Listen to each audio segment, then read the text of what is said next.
Today we're talking about a bank promoted by YouTubers that's now become a casino and users can't get their money out. This video is sponsored by Yotta Savings. Yotta, Y-O-T-T-A. Yotta Savings? The Yotta Savings app, maybe you saw a couple people talk about this. Yes, I have seen people talk about Yotta recently.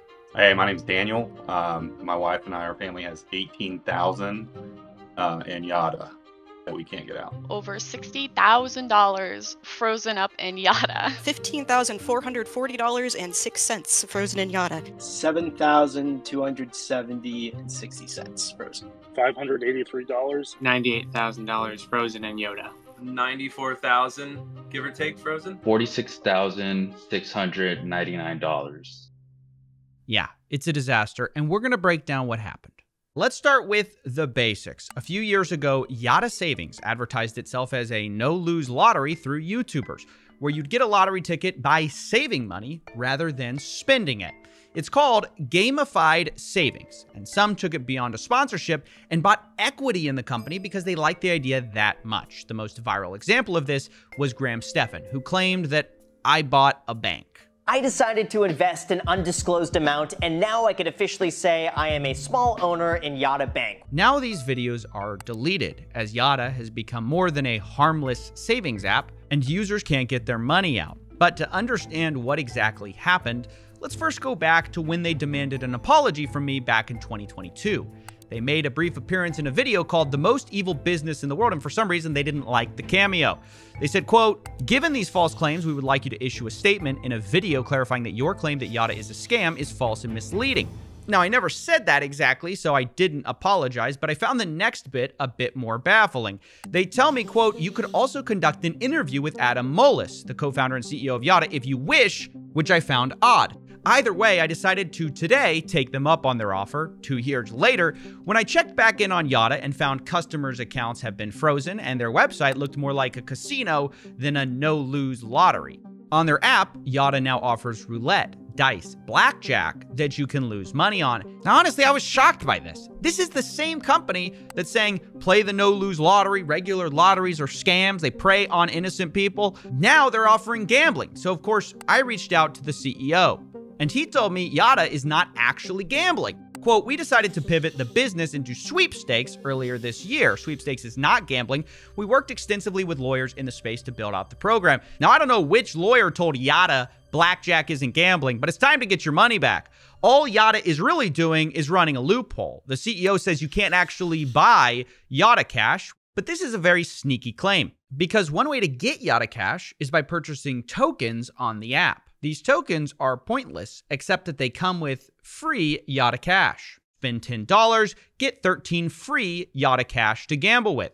The more you spend, the more free Yotta Cash you get. It's really just a stupid loophole to claim that this is all a sweepstakes and that blackjack, dice, and roulette are somehow not gambling, which is of course ridiculous. But most interesting, I think, is the admission from the Yotta CEO that, quote, "Yes, this is at odds with the initial mission to encourage savings. The savings-based business model wasn't working, so we decided to pivot." But pivot to what? To the exact thing your system was designed to fight, stupid lotteries that waste people's money, and you pivot to just getting people hooked on actual gambling? Is that it? It's like me starting a methadone clinic only to pivot to selling heroin because that's where the real money is. It's utterly ridiculous, and I told their CEO as much. And to my surprise, he responded asking me for help. Quote, "You can make your own moral judgment of whatever you want, that's fine, but the issue that matters is that our customers haven't been able to access their funds for nearly 3 weeks. I think you can help." And honestly, he's right. I do want to help Yotta's customers not getting their money, but I can't ignore that Yotta is a savings app that became a casino, the exact thing they were fighting, and that's disgusting. 2, YouTubers brought people into a financial product that is now broken, and rather than address it, most of them have gone radio silent. Some are deleting their original videos. Now, of course, most of these YouTubers who promoted it had no idea Yotta was going to pivot from savings to gambling, or that users' accounts would be frozen. But this is all the more reason that YouTubers should not be getting in the business of promoting financial products, especially finance YouTubers. I've spoken to a lot of these people. They all tell me the same thing. Oh, I feel so bad. It's not my fault. I had no idea. And that's all fine. But when people bring up your name as an explicit reason they got into this savings account, it starts to ring a lot more hollow. So my brother actually told me about it. I'm pretty sure he found it through the Graham video. That would have been Graham Stephan. Stem Graham video. Graham Stephan's. Graham Stephan video. Graham Stephan came out with a video. Graham Stephan, Andre Zick, guys that I like as, financial YouTubers. Yeah, this is the reason I hold financial YouTubers to a higher standard. Overwhelmingly, I find them to be more influential. Although I have to say again, I don't hold them or anyone else personally responsible. I hold them all irresponsible for promoting financial products. This is not like promoting Dollar Shave Club, where people get a product and that's it. If the company goes bust, it doesn't matter. Financial products are different. You are asking people to put their money somewhere. If in 5 years that goes bust, people are going to remember you advertised it to them. And if you're uncomfortable with that, if you think your bank might blow up in 5 years, don't promote it. Shill a VPN and have a nice day. But if you insist on telling people the best place to put their money, you better not be upset when they listen. By the way, as I was editing this video, someone released a podcast sponsored by, you guessed it, Yada. This episode is brought to you by Yada. This is despite the fact that currently withdrawals are frozen. And now I want to pivot myself and talk about frozen funds, which is a huge problem that goes beyond Yada and influencers. Since early May, many fintechs, including Yada and Juno and many others, have had all their user funds frozen. Up to 200,000 accounts are affected, and it's for many reasons that surprised users. See, most people saw these companies like Yada as banks. Remember, Graham Stephan even said, I bought a bank. I just bought a bank. But this isn't quite accurate. These are fintech companies, not banks. They're not holding anyone's money. They're not FDIC insured. They have a bank they work with that is FDIC insured, and that's where your money is sent to. In this case, the main bank is called Evolve. Normally, this distinction doesn't matter, but when things go wrong, it makes all the difference. So does the distinction that fintech companies like Yada don't work directly with Evolve. They have a middleman called Synapse. And I want you to think of Synapse as an adapter. From old tech to new tech, it's kind of like your iPhone dongle. Remember that? Connecting a lightning cable to a headphone jack. That's Synapse, connecting banks to fintech. And I know I'm not exactly an expert on this, so I brought in someone who is to explain what happened, because the next part gets kind of confusing. My name is Jason Mikula. I spent about over a decade in fintech and banking, including at Goldman Sachs. So I have some experience in the sector. What actually has gone wrong here? So the sort of proximate cause was on Saturday, May 11th. Synapse, which is this technology middleware provider or banking as a service provider, revoked Evolve Bank's access to what in the court filings is being referred to as the dashboard, which is basically Synapse's IT systems, including actual ledger information. And so when Synapse revoked access to that information on Saturday, May 11th, Evolve functionally froze all of those programs by ceasing to process payments. So Evolve's decision to respond to Synapse revoking that access is what led to users being unable to access their funds beginning on May 11th and continuing through to the present. People are saying, oh, it's FDIC insured. Why isn't that working? Yeah, so it is. End users' confusion is entirely understandable, right? One of the great successes of the American banking sector and American banking regulation is that you, generally speaking, don't have to worry about whether or not your money is safe. However, that in this case, and it's not the only case, has engendered some confusion for end users who see FDIC insured and read that as, this is safe. My money's safe. I'm going to get my money back. Now, what is FDIC insurance and what does it do? It protects depositors, end users, in the event that a bank fails. A bank has not failed here, and so there is no direct role for the FDIC to step in.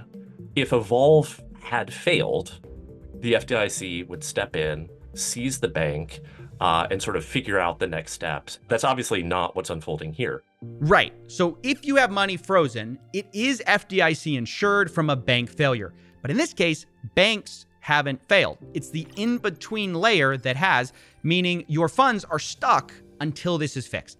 But it's not exactly clear when that will be because Evolve and Synapse can't agree on who owes what. The founder of Synapse says it's all in Evolve's control. We are doing everything we can to release funds.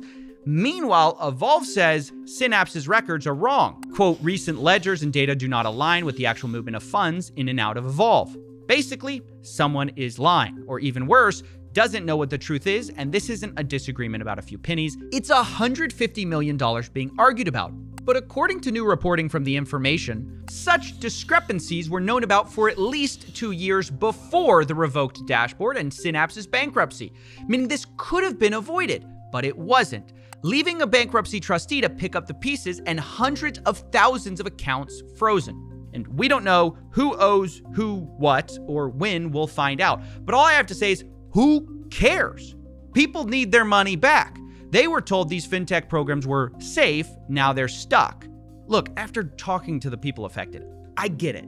Banking is complicated, especially as I spoke to Jason, that became super clear. But historically, this hasn't stopped us from helping the elite when complex banking problems come up. Remember Silicon Valley Bank?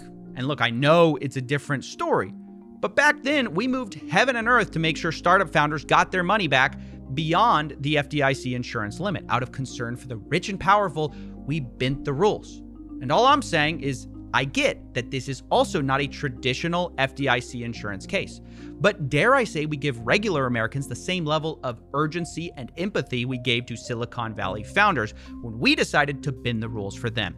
It's been 3 weeks with no end in sight, and these people have mortgages to pay, taxes, bills, and quibbling about the middleman or the bank whose fault it is to miss the point. Trust me, there's plenty of blame to go around in this story. But for the immediate future, let's focus on getting these people their money back before they're punished for something that isn't their fault.